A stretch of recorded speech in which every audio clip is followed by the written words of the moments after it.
The UN Secretary-General accuses oil and gas companies of exploiting the poor while destroying the climate.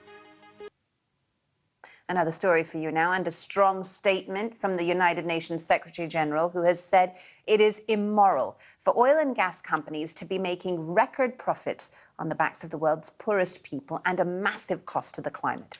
Presenting a report on the energy crisis, Antonio Guterres urged all governments to tax excessive profits and use the money to help the most vulnerable. Here's our New York business correspondent, Michelle Fleury. The UN Secretary-General didn't mince his words. Antonio Guterres tore into what he described as the grotesque greed of oil and gas companies and their financial backers.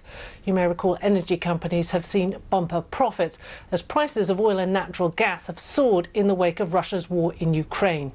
It is immoral for oil and gas companies to be making record profits from this energy crisis on the back of the poorest people and communities, and at a massive cost to the climate. Mr. Guterres is urging governments to introduce a windfall tax on the record profits.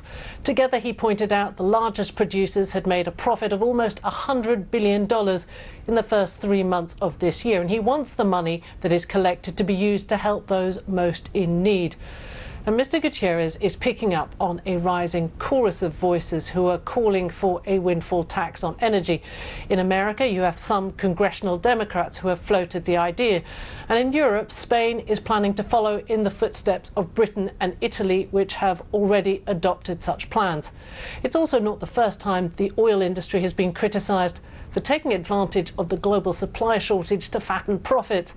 Back in June, President Biden singled out US oil giant Exxon, saying it had made more money than God this year.